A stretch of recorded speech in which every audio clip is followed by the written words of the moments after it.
미국의 우주인 가운데 올드린이라고 하는 사람이 있죠.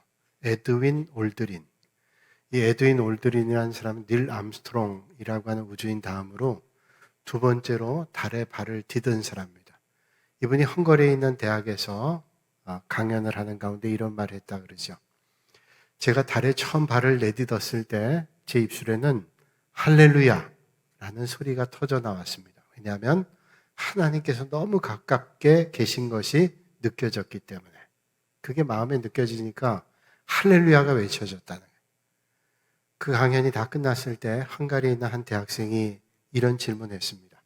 선생님께서 달에 첫 발을 내딛었을 때 할렐루야라고 외쳤다 그러는데, 하나님께서 가까이 계신다는 게 느껴졌다 그러는데, 그보다 먼저 달에 발을 디딘 러시아의 유리 가가린, 소련의 유리 가가린은 아무리 가도 거기 하나님은 안 계시더라.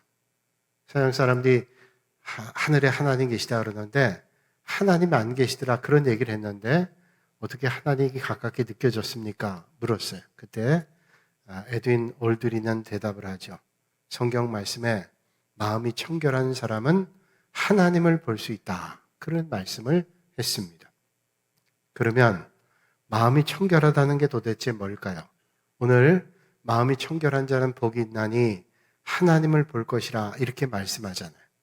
청결이란 말을 헬라어, 이 성경이 원래 쓰여 있는 신약 성경의 헬라어로 보면 이 청결이란 말을 카타로스라는 말로 사용하고 있습니다. 이 카타로스라는 말에서 우리가 잘 알고 있는 카타르시스라는 말이 나오죠. 이 카타르시스라고 하는 것은 마음에 엉어리진 거, 마음의 어떤 상한 감정, 이런 것들이 다 씻겨져 내려가는 것을 카타르시스라고 그러죠. 정화됐다. 그래서 우리가 어떤 일들을 통해서 카타르시스가 됐어. 마음에 있는 엉어리들, 또 상한 감정들이 다 씻겨졌다. 그런 말을 할 때 우리가 카타르시스라고 얘기하죠. 그게 카타로스라고 하는 헬라어에서 나온 말이죠. 서양 여자들 가운데 이런 이름을 가지고 있는 사람들이 있습니다. 캐서린. 이 캐서린이라는 이름도 어디서 나왔는가 하면 카타로스란 말에서 나왔어요. 캐서린이라는 말의 뜻은 정숙하다, 정결하다, 그런 것을 의미하고 있죠. 자, 여러 가지 해석이 가능한데, 그럼 카타로스라는 어떤 말을 가지고 있는가 하면 더러워진 것을 깨끗하게 씻어낸다. 첫 번째 의미입니다. 원래 깨끗했던 게 아닙니다. 더러워진 것들을 깨끗하게 씻어낸다 라고 하는 것이 카타로스, 청결이라는 말의 첫 번째 의미입니다. 두 번째 의미는 오염된 것을 제거한다라는 거예요. 씻어낸다는 말도 있지만 오염되지 않은 것을 카타로스라고 얘기해요. 그렇다면 마음의 청결이라고 하는 건 뭐를 얘기할까요? 마음의 청결이란 말은 이전에는 물질을 소중하게 여기고 세상의 가치를 소중하게 여겼는데, 이제는 세상을 사랑했던, 세상의 것을 소중하게 여겼던 사람이 주님 때문에 기꺼이 그런 것들을 다 버릴 수 있는 거, 이게 청결이에요. 비워내는 거, 덜어내는 거, 그리고 순도를 높이는 거, 이게 청결이라는 거예요. 우리가 이 땅에 발을 딛고 살면서 나도 모르는 사이에 더러운 것들이 묻잖아요. 그래서 그걸 깨끗게 하는 게 청결하게 하는 것이고, 주님을 향한 마음에 오염된 것들을 다 씻어버리는 것, 그리고 오염되지 않게 하는 거, 이게 청결이라는 거죠. 사도 바울이 주님을 만난 다음에 고백했던 고백을 우리는 기억합니다. 무엇이든지 내게 유익하던 것을 내가 그리스도를 위하여 다 해로 여길 뿐더러 또한 모든 것을 해로 여김은 내 주 그리스도 예수를 아는 지식이 가장 고상하기 때문이라. 그리스도를 아는 것 외에는 다 그걸 해로 여긴대요. 왜냐하면 그리스도를 아는 지식이 가장 고상하기 때문에. 그러면서 그는 가말리알 문화의 율법의 최고의 학문에서 배웠던 사람인데 그게 다 아무것도 아니라는 거예요. 오히려 그게 배설물처럼이라고 그는 표현하고 있습니다. 그렇죠.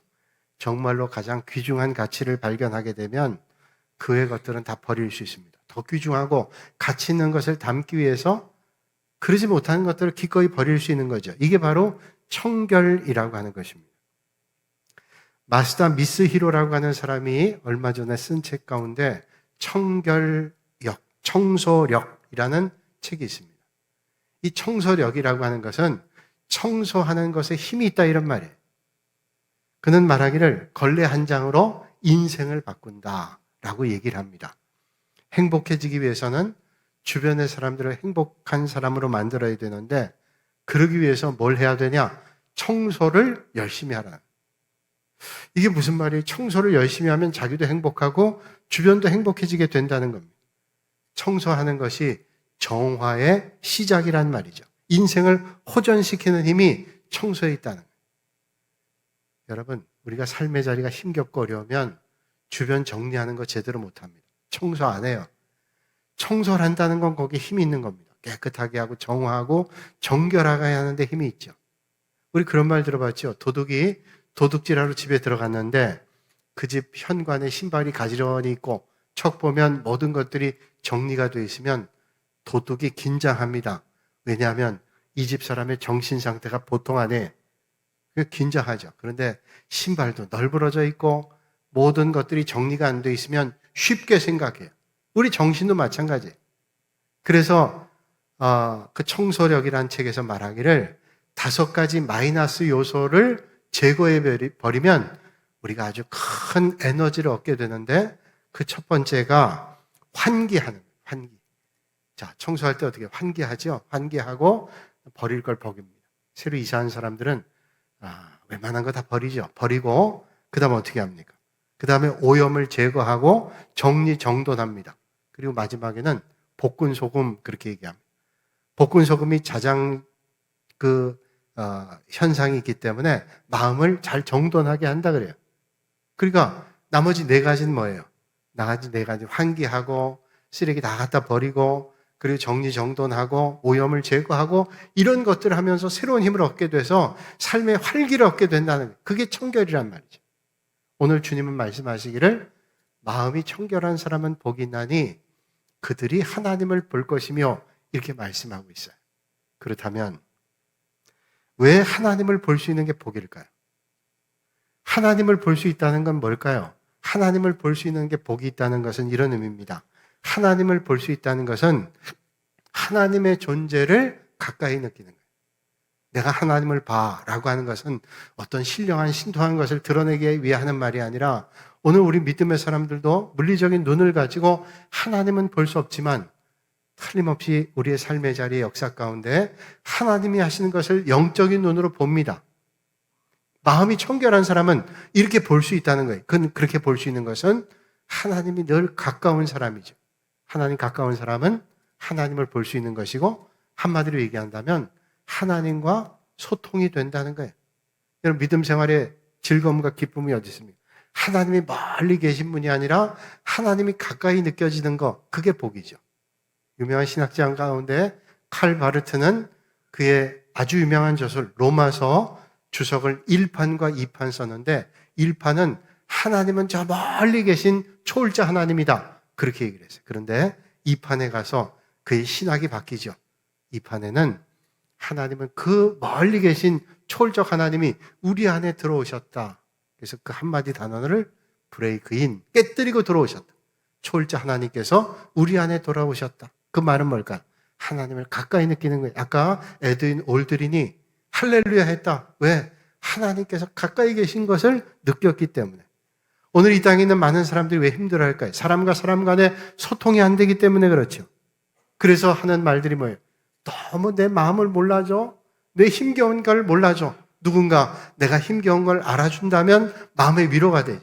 하물며 하나님과 우리가 소통이 된다면 뭐가 두렵겠어요? 오늘 이 아침에 하나님 가까이 하셔서 하나님을 보시는, 하나님과 잘 소통되시는 여러분들이 되시기를 주님의 이름으로 축복합니다. 유진 피터슨이라고 하는 분은 말하기를 그의 책 메시지에서 마음의 청결에 대해서 이렇게 말하고 있습니다. 마음이 깨끗하다는 것은 내면 세계, 곧 마음과 생각이 올바른 너희는 복이 있다. 이렇게 말한다. 마음과 생각이 올바른 너희는 복이 있다고 말했다는 거예요. 마음과 생각이 올바르다는 건 뭐예요? 마음과 생각이 올바르다는 건 이게 맞아 틀려 이게 아니라 내 생각이 아니라 깨끗한 마음으로 하나님을 보고 하나님의 뜻을 분별하는 거예요. 그러니까 내 생각이 맞아요가 아니라 하나님의 생각에 내가 맞추고 하나님의 뜻대로 사는 거예요. 이게 마음이 청결한 사람이 하나님을 보는 것이고 결국 하나님과 소통이 되는 그런 복 있는 믿음의 길을 걷게 된다는 거죠. 자, 그렇다면 문제는 어떻게 해야 깨끗한 마음으로 하나님을 보고 하나님과 소통이 될 수 있을까요? 많은 사람들이 하나님 말씀을 열심히 읽고 열심히 연구하고 하나님의 말씀대로 살아가면 된다. 그렇게 하고 결심합니다. 그렇죠. 우리가 하나님의 말씀이 우리 인생의 진정한 내비게이션이니까 하나님 말씀 잘 읽고 그걸 올바로 해석하고 그리고 하나님 말씀대로 살면 그럼 되죠. 그런데 딜레마가 있어요. 우리가 그렇게 해야 되는데 그렇게 우리가 못할 때가 많아요. 하나님의 말씀대로 살지 못하고 하나님의 뜻대로 살지 못하기 때문에 마음속에 깊은 갈등과 딜레마에 빠져 있게 됩니다. 하나님 말씀대로 살지 못하니까 우리가 고민이 생기죠. 교회 오래 믿음 생활하고 신앙의 연전 깊어졌는데 그런 고민이 아직도 끝나질 못해요. 그러다 보니까 급기야는 그런 척하며 살아가요. 그런 것처럼 살아갑니다. 자신을 속이면서 어떤 데는 만족해요. 그런 것 같이 그렇게 하며 만족해하게 되죠. 그래서 주님 말씀하시기를 청결한 척하며 거룩한 척하며 사는 것이 복이 있다 말씀하지 않고 마음이 청결한 사람이 복이 있다는 거예요. 마음이 청결한 사람이 복이 있다고, 마음이 깨끗한 사람이 복이 있다고 말씀하고 있습니다. 그렇죠. 오늘 우리에게 필요한 것은 내가 그렇게 보여지는 게 아니라 그런 사람이 되는 겁니다. 그런데 이게 힘든 거죠. 그렇게 살기가 쉽지 않은 거예요. 하나님의 은혜 없이는 정말로 불가능한 거예요. 내 노력 가지고는 안 되는 거죠. 요한복음 8장의 말씀 보면 예수님께서 가늠하다 붙잡혀온 여인을 용서해 주신 말씀이 나오죠. 성경에 보니까 서기관 바리새인들이 가늠하다가 현장에서 붙잡혀온 여인을 예수님께 데리고 와서 묻습니다. 이 여자가 가늠하다가 현장에서 잡혔습니다. 모세는 율법에 이런 여자를 돌로 치라고 말씀했는데 선생님은 어떻게 말씀하시겠습니까? 그때 예수님께서 그 말씀을 듣고 성경의 말씀에 보니까 땅바닥에 글을 썼습니다. 그리고는 그들을 향해서 말씀하시기를 너희 중에 죄 없는 자가 먼저 돌로 치라 이렇게 말씀하셨어요. 그리고 또 땅바닥에 앉아서 글을 쓰셨어요. 성경의 말씀 보면 너희 중에 죄 없는 사람이 돌로 치라. 그 전에도 땅바닥에 앉아 글을 쓰시고 그 다음에도 땅바닥에 앉아 글을 쓰셨어요. 그리고 일어섰더니 아무 사람도 없이 다 갔어요. 오직 예수님과 그 앞에 여인만 서 있습니다. 그런 다음에 예수님께서 그 여인, 가늠하다 붙잡혀온 여인에게 뭐라고 말씀합니까? 여자여, 너를 고발하던 그들이 어디 있느냐? 너를 정죄한 자가 없느냐?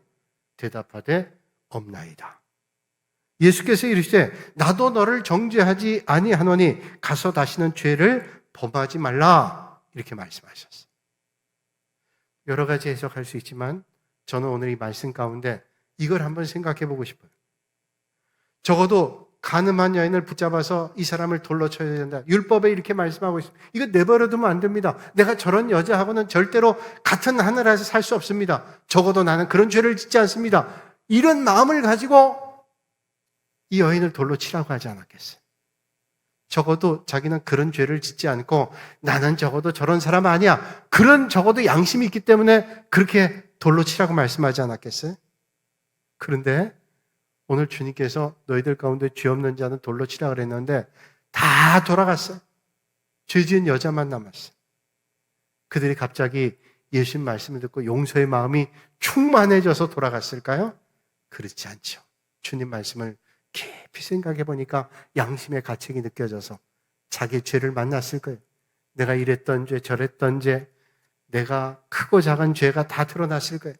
그래서 아무 말 없이 어른부터 아이들까지 다 흩어졌어요. 주님 말씀 앞에 자신의 정결함을 자랑할 수 있는 사람이 아무도 없다는 거예요. 그렇습니다. 정결함과 내가 거룩했다는 것 때문에 다른 사람을 정죄할 수 있는 자격이 있는 사람은 아무도 없죠. 오늘 여러분 어떤 삶을 사셨는지요? 주님은 우리의 겉으로 내보이는 깨끗함을 원하시는 게 아니라 마음의 중심의 깨끗함에 관심을 가지고 계십니다. 오늘 주님 앞에 주님 인정하시는 선함으로 살아갈 수 있는 그런 여러분들이 되시기를 주님의 이름으로 축복합니다. 마태복음 21장 28절 이하에 두 아들의 비유가 나옵니다. 어떤 사람이 두 아들이 있는데 맏아들에게 가서 이르되 예, 오늘 포도원에 가서 일하라니 대답하여 이르되 아버지 가겠나이다 하더니 가지 아니하. 둘째 아들에게 가서 또 그와 같이 말하니 대답하여 이르되 실소이다 하였다가 그 후에 뉘우치고 갔으니 그 둘 중에 누가 아버지의 뜻대로 하였느냐 이르되 둘째 아들이니이다. 우리가 잘 아는 말씀. 아들 둘이 있는데 첫째 아들에게 야 포도원 가서 일하라. 예. 그리고 안 갔어요. 둘째 아들 가라 할 때 아유 싫어요. 근데 아버지 말을 깊이 생각하고 갔어요. 누가 진짜 아버지 말에 순종했어요? 아버지의 뜻대로 한 아들은 둘째 아들이죠. 그리고 예수님께서 계속 말씀합니다. 내가 진실로 너희에게 이르노니 세리와 창녀들이 너희보다 먼저 하나님 나라에 들어가리라. 율법을 잘한다고 하는 누구보다 종교적인 너희들이 천국 가는 게 아니라 죄 많아 허물 많아 통회하고 자복하고 하나님 앞에 탄식한 저들이 오히려 하나님 나라에 먼저 들어간대요. 뭘 말씀할까요? 마음이 깨끗하다는 것은 하나님 앞에 솔직하게 살아가는, 하나님 앞에 진실하게 살아가는 거예요. 하나님 한 번만 바라봐요. 남과 비교하면서 내가 너보다 나아 우쭐대는 게 아니라 내가 하나님 앞에 자신을 돌아보며 통회하고 하나님 앞에 자신의 연약함을 온전히 드러내고 주님의 은혜를 구하는 것을 주님은 높이 평가하신다. 누가복음 10장 38절 이하에 마르다 마리아 얘기가 나와요. 우리 잘 아는 얘기예요. 예수님께서 마르다 마리아 집에 오셨을 때 마르다는 예수님을 대접하기 위해서 열심히 일합니다. 근데 마리아는 탁 예수님 발 앞에 앉아가지고 주님 말씀만 듣고 있는 거예요. 마리아에 대한 불평이 생깁니다. 그래서 마르다는 예수님께 말하죠. 주여, 내 동생이 나 혼자 일하게 두는 것을 생각하지 아니하시나이까 그를 명하사 나를 도와주라 하소서. 나는 지금 열심히 주님 대접하기 위해 애쓰는데 저 마리아는 저렇게 이고 있으니 못 봐주겠어요. 주님 뭐라고 좀 해주세요. 그때 주님 뭐라고 대답하셨어요? 마르다야 마르다야, 네가 많은 일로 염려하고 근심하나 몇 가지만 하든지 혹 한 가지만이라도 족하니라. 마리아는 이 좋은 편 택하였으니 빼앗기지 아니하리라. 무슨 말을 말씀하시는 걸까요? 너는 주님 섬기는 거 대접 좋은 일이잖아. 그런데 왜 마리아는 주님 말씀 듣는 걸 가장 좋게 여겨서 그걸 집중해 있는데 왜 그걸 가지고 네 잣대를 가지고 평가하느냐는. 어떤 믿음의 길 걸어야 될까요? 헛된 것으로 더러워진 게 아니라 오직 주님을 향한 마음, 진실한 마음, 솔직한 마음, 주님께 집중하는 마음을 주님께서 원하시는. 오늘 우리가 믿음 생활하면서 어떤 데 그럴 때 있어요. 나는 이렇게 하는데 넌 뭐야? 라고 내 잣대를 가지고 정죄해요. 내 눈 가지고 정죄해요. 그 바른 거 아니죠. 내가 그런 모습들이 보인다면 주변에 아유, 나는 그렇지 않아야 될 텐데. 그리고 자기를 돌아보는 게 올바른 믿음이죠. 1986년에 펠리카노라는 배가 공해상을 떠돌아다녔어요. 이 배가 한국에 들어가기 위해서 스리랑카도 들어가고 인도네시아, 버뮤다, 그리고 도미니카 공화국, 또 네덜란드, 온두라스 이런 나라에 다 들어가려고 하는데 들어가질 못했습니다. 그래서 공해상에 떠드는 거예요. 이 배가 뭐 문제가 있느냐? 배가 낡기는 했지만 운항하는데 어려움 없습니다. 선원들도 뭐 괜찮은 사람들이에요. 또 배가 들어가는데 법률상 문제가 있는 것도 아닙니다. 그런데 배가 들어오는 걸 다 반대했어요. 뭐 때문일까요? 배의 문제가 아니라 배에 싣고 있는 화물이 문제예요. 그 배에 싣고 있는 게 뭐냐면 쓰레기입니다. 1만 5천 톤 되는 쓰레기 더미가 있는 거예요. 도대체 왜 이 배에는 쓰레기가 가득 차는가 하면 1986년도에 미국의 필라델피아시에서 공무원들이 파업이 일어나가지고 뭐 청소도 안 하고 쓰레기들이 널브러져 있는 거예요. 그래서 정리가 안 되는데 한 사람이 생각했어요. 야, 저 쓰레기 다 갖다 처리하면 내가 큰 부자가 되겠다. 그래서 한 사업가가 자기들이 쓰레기를 수거하겠다 그러고 그걸 수거해가지고 후진국, 어려운 나라에 가서 싼 가격에 다 그거를 처리하고 미국에선 비싼 돈 받고 그 나라에 가서는 싸게 비용을 들여서 정리하면 돈 벌겠다. 그럴듯하잖아요. 옛날에 군산에도 보면 어떤 창고 저기 그 새만금 가는 그쪽에 보면 창고 하나 불났잖아요. 온 동네 쓰레기 다 갖다가 창고에 넣어놓은 거예요. 불났어요. 그렇게 처리하면 돈 많이 벌 거다 생각해서 했는데 어느 나라에서도 받아주질 않는 거예요. 그 여기 가도 안 받아주고 저기 가도 안 받아주고 그러니까 들어갈 데가 없어요. 여러분, 사람들 쓰레기 오는 거 환영하지 않습니다. 헛된 것 가지고 오는 거 환영하지 않죠. 우리 믿음 생활도 마찬가지. 우리가 이 땅에 살면서 헛된 것 가득 찾아 하나님 앞에 가면 하나님 환영하지 않아요. 다 비우고 청결하게 주님 앞에 나가실 수 있는 여러분들이 되시기를 주님의 이름으로 축복합니다. 오늘 우리의 믿음의 자리가 어떤지요? 마르다처럼 마리아를 원망하고 있지 않는지. 마르다의 문제는 일하는 게 문제가 아니에요. 일하는 것 때문에 하나님의 말씀을 소홀히 하는 게 문제. 그것 때문에 불평하는 마음이 생긴 게 문제죠.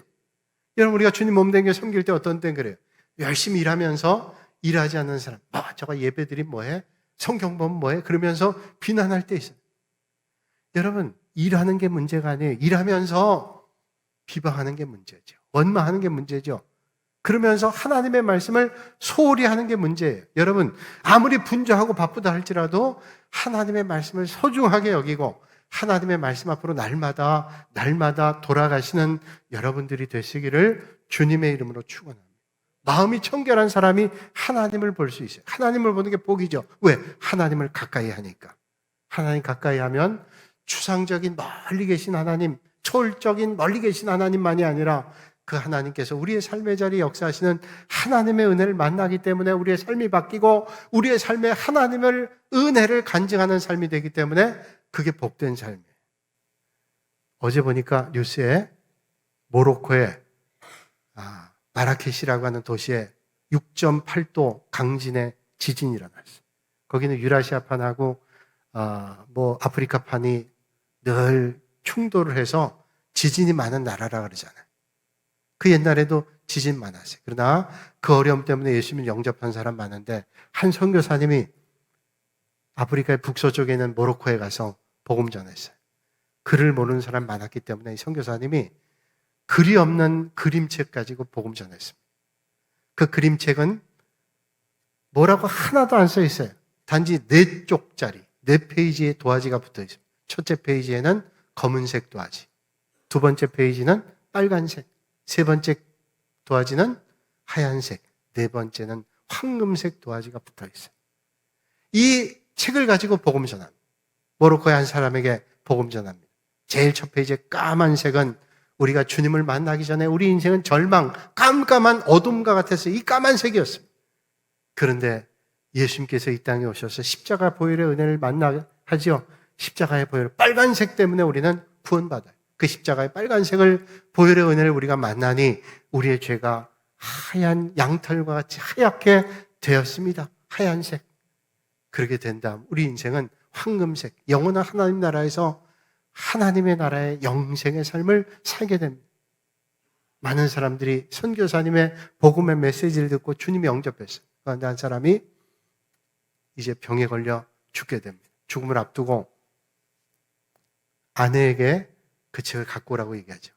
그 선교사님이 준 책을 한번 봐야 되겠다. 아내가 가져와서 그 책 가운데 하얀색 도화지가 있는 책을 펴서 그 남편에게 보여줍니다. 당신은 하나님의 은혜로 이렇게 하얗게 돼서 영원한 천국을 가겠다고. 그러자 그 남편이, 병에 걸려있는 남편이 아니라고 얘기하면서 빨간색 도화지를 펴달라 그러고 빨간색을 펼치고 가슴에 안고 세상을 떠났어요. 나는 십자가의 보혈이 없었다면 내가 정결하게 될 수도 없고 영원한 하나님 나라의 황금길을 걸을 수도 없는 그런 인생. 십자가의 보혈, 그것만 내가 붙잡는다고 그걸 붙잡았어요. 사랑하는 여러분, 오늘 우리 십자가 보혈의 은혜를 붙잡고 마음이 정결하게 되셔서 주님의 은혜를 만나시고 오늘도 역사하시는 주님을 뵙는, 주님을 가까이 하는, 주님과 소통하시는 복 있는 여러분들이 되시기를 주님의 이름으로 축원합니다.